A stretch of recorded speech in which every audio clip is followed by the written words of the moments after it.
Эфир нашего канала продолжает выпуск новостей. В студии Сергей Михедов. Здравствуйте. Коротко о главных темах выпуска.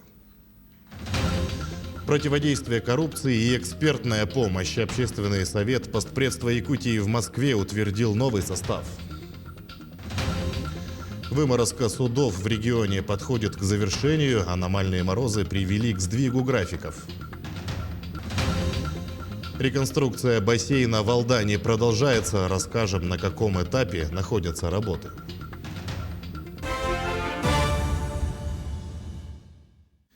Алексей Колодезников освобожден от должности первого заместителя председателя правительства Якутии. Он переходит на другую работу. Колодезников занимал должность первого вице-премьера с 2016 года. С 2011 по 2016 был министром ЖКХ и энергетики региона.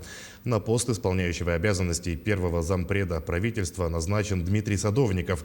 С 2018 он работал министром ЖКХ и энергетики республики. До этого был заместителем главы города Якутска. 39 новых случаев коронавирусной инфекции выявили в Якутии за минувшие сутки. Из них в Якутске 29, в Верхоянском, Мегино-Кангаласском, Мирнинском и Тампонском районах заболели по 2 человека. В Вилюйском и Сунтарском по 1 случаю. За сутки лаборатории региона провели почти 2000 исследований. Также сообщается, что на сегодня в Якутию поступило почти 56,5 тысяч доз вакцины против COVID-19. Получили первый компонент 54 500 человек, второй примерно 30 тысяч. Таким образом, использовано более 97,5% от поступившей в регион вакцины. Платформа госуслуги «Решаем вместе» заработает во всех субъектах России до конца года. Она создана в рамках нацпроекта «Цифровая экономика». Сообщается, что платформа позволяет организовать работу по 4 направлениям.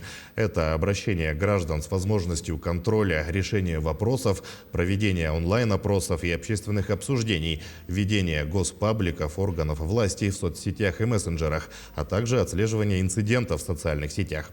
Важная опция для граждан – это возможность отследить статус обработки обращения, а также оценить качество полученного ответа или решения. Общественный совет постоянного представительства Якутии в Москве утвердил новый состав. Всего в него вошел 31 человек. Это активисты, общественники, представители промышленного сектора, науки, культуры и бизнеса. Все выходцы из Якутии. По итогам голосования председателем избран Александр Степанов. На встрече также обсудили план работы на предстоящие годы. Из ближайших мероприятий День Республики.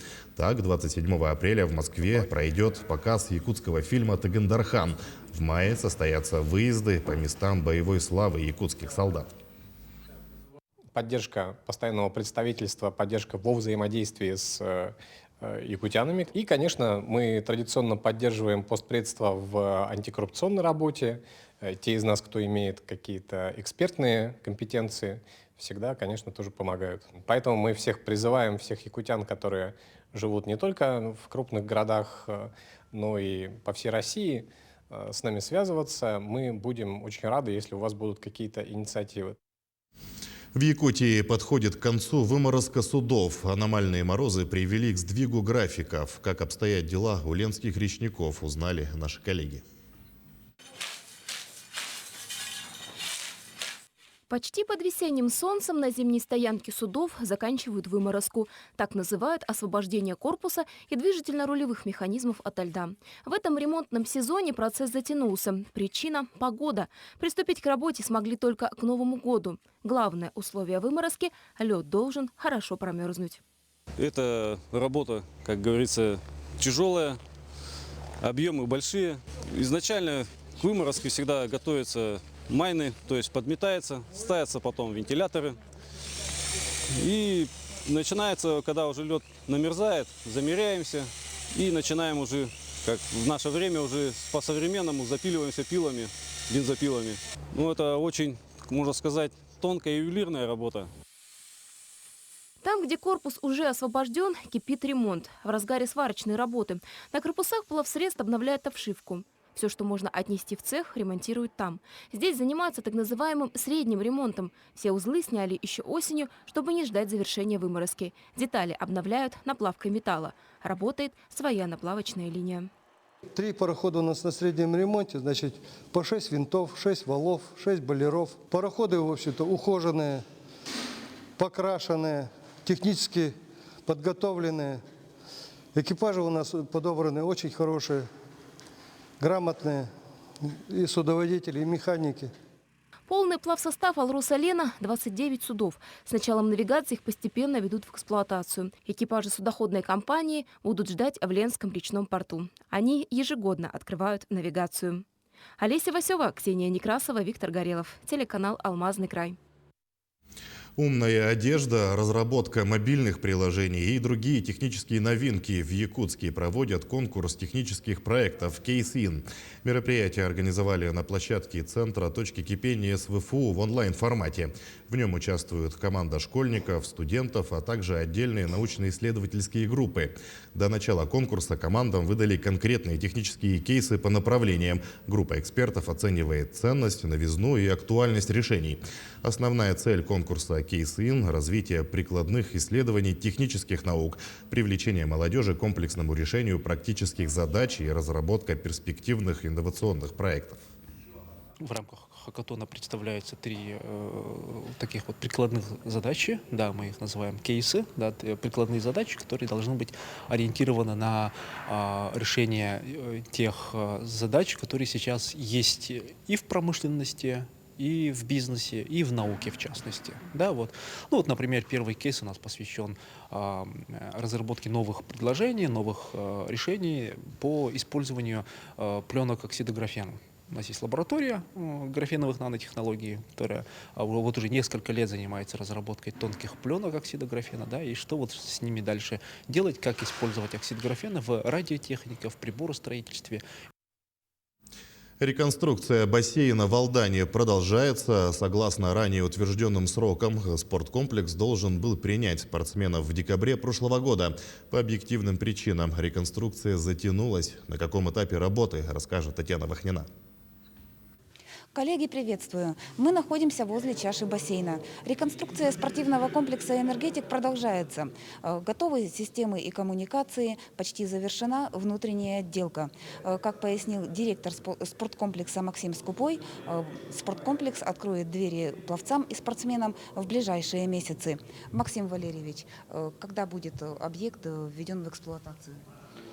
Объект будет введен в эксплуатацию ориентировочно в начале июля этого года.